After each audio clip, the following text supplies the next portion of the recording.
Hello, welcome to Web of Stories. My name is Melinda, and yes, Adventure Time is playing in the background. Can't help it. Anyhow, I am actually going to do a standalone review today, and I am reviewing this book, Malas by Marcela Fuentes. So, when I first spoke about this book in one of my wrap-ups, I said it was for a book club, which it was. And I was still sort of processing my thoughts, and I wanted to talk to my book club and kind of work through some things, which I've done. So now I'm ready to talk about it, sort of. I am filming this on Sunday, the 13th of October, but it's probably not going to go up for a little bit. Now, Mariandrea at Books and Bocadillos is in my book group, and I'm assuming that she will address this in a wrap-up or something. So if she does that before this video posts, I will link to that video of hers. If not, I will just link to her channel. But please do go see what she says about it. She had a lot of great insights. This takes place in the area where she lives. And also she's the same age as one of the main characters in this book. So it's the character of Lulu, and I'll get to that. But they would have been in the same age group. So she had a lot of really great insights. What is this book about? So we have two storylines going here. One set in 1951. It's about a woman named Pilar who she is a young married woman. She has a son and she's expecting her second child. She's imminently expecting her second child. And an old woman shows up and says that Pilar has stolen her husband and then puts a curse on Pilar. And then things happen. Our second storyline is set in 1994, and it is about a 14, almost 15-year-old girl named Lulu. And this is the one who would be about the same age as Mariandrea. And Lulu has a lot of issues in her life. She's her father's a single dad. Her mom died when she was younger. He has an alcohol issue. Her grandmother just at the beginning of the book dies, not a spoiler. So she's really feeling kind of drifted out in the wind. And, being 14, 15 years old is just not easy. And these two women's lives cross paths.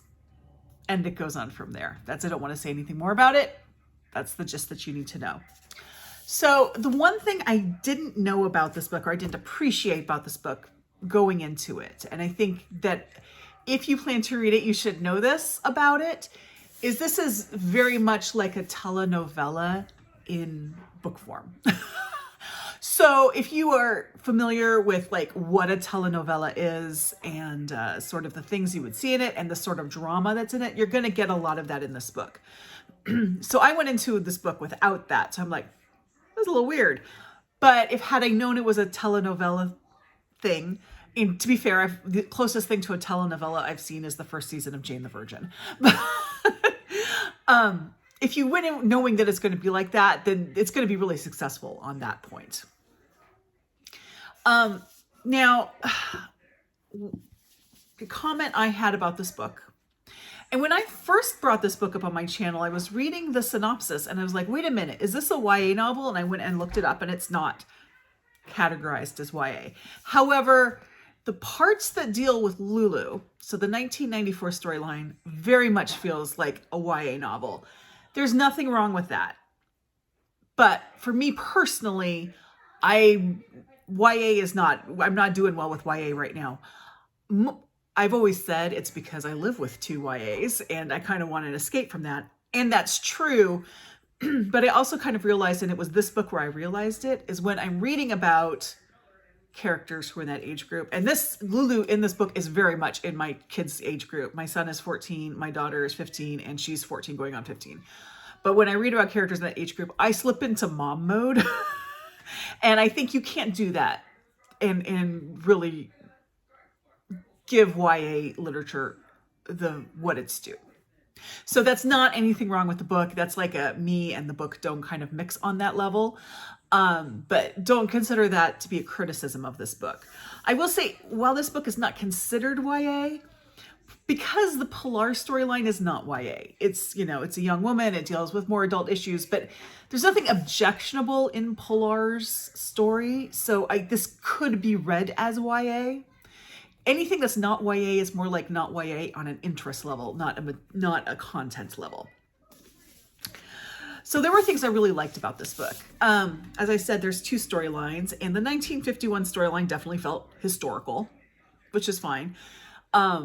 Perfect. That's great. The 1994 storyline felt like 1994 to me. There are things in there that are just, they're 1994. Lulu's favorite singer is Selena. Now, I never listened to Selena, but I know about Selena because of what happened to her. And that happened in 1994, 1995, something like that.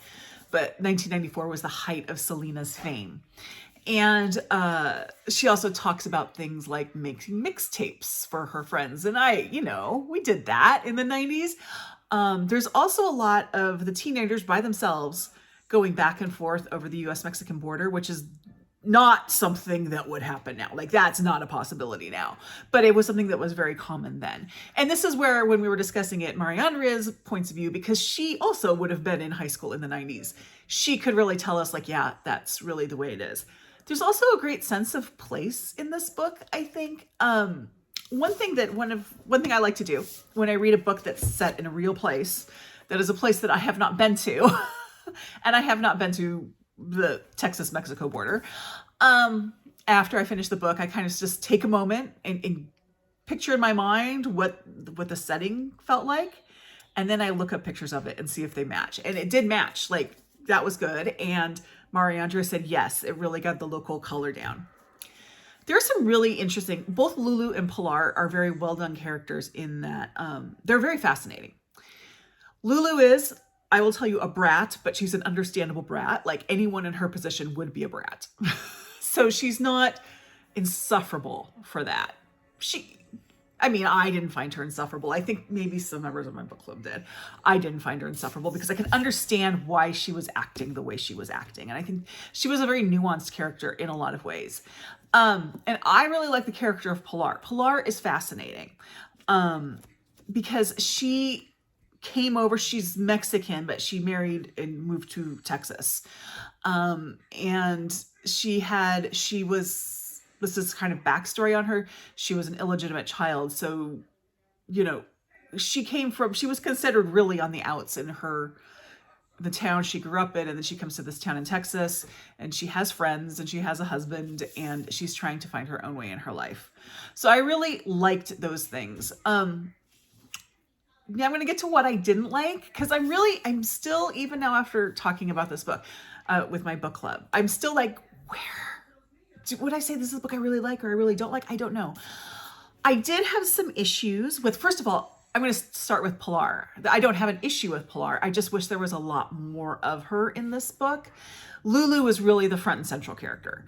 And I wish that it was more equal or even heavier, tilted more towards Pilar, because there's some really interesting things about Pilar that we don't get an explanation on. And I would like to know that. Like, that fascinated me, how she got from point A to point B in her life. And we don't really get that in this book. And it really felt like there was a hole there. I also felt that there were some plot points, which I won't get into the specifics, that either were tied up too easily or tied up in an unsatisfactory way. Some of those, however, might be more me not being familiar with telenovelas and not really understanding what the author was doing with that. There were some other ones where I was like, no, that could have been better, because the book club agreed with me on it. So, not a perfect book for me, but also not a horrible book. I am very glad I read this. And for example, there's a lot in this book talking about Lulu, sort of against her will, planning her quinceañera. And that's something that I'm not familiar with. I mean, I know what a quinceañera is, but I've never been to one. I don't really know what goes into it. So we got a lot of that in there, and that was really interesting. So I learned a lot in this book. I thought it did a lot of really good things, but there were still some drawbacks to me. Now, would I recommend this book? Yes, I think I would. If you are okay. So basically, if you are someone like me who goes into mom mode with YA fiction, maybe not this book. I would say maybe this book might not be for you. But if you're someone who can read YA fiction without doing that, then this would appeal to you. If you are interested in the Mexican-American experience, this is a great book to do it. If you like telenovelas, here you go. I would just say, just don't expect it to be a perfect book. There are some drawbacks. How you come into this book and how you see the book is going to affect how serious those drawbacks are for you. I did really like the writing. This is Fuentes' first book, and I would be really interested in reading more by her, because I do think it was well written and her characters were great. But yeah, so it's not, again, if you follow me on Goodreads or Storygraph, don't pay attention to what I rate things. I think I gave this a 4, and I'm like, yeah, because I had to give it something. So don't pay attention to those. But this was maybe more of a middle of a road book for me, but a lot of those reasons were my personal reasons. Not all of them, but a lot of them were. So I do think that other people might have more success with this book than I did. And even so, I'm not saying I didn't like this book. I'm saying it wasn't a hit with me, but I did enjoy it. So I would say yes, I would recommend it with some stipulations.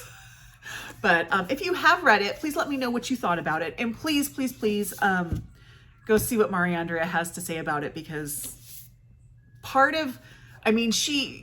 a lot of what I got out of this book was like listening to her tell us things of her experience that related to this book. So please go and hopefully, as I said, either visit her channel or I'll have a link to a video where she talks about it down below. But please do that. And if you have read this, let me know what you thought about it. And again, this is Malas by Marcela Fuentes. One thing I do want to mention, and Mariandrea brought this up, Malas means like bad women. And one of her criticisms was that is not it's not really a title for this, a good descriptive. The title is not truly descriptive of the book. That is not really what she's saying. Now, authors frequently don't get to name their own books. So this could be some editorial choice to do this, and that's a memorable title, so they're going to stick with it. But it's not truly descriptive for what this book is. So put that in there too. Anyway, let me know if you've read it. Let me know if it interests you. And thank you very much. So like, subscribe, join my Discord, and I'll see you in the next video. Bye-bye.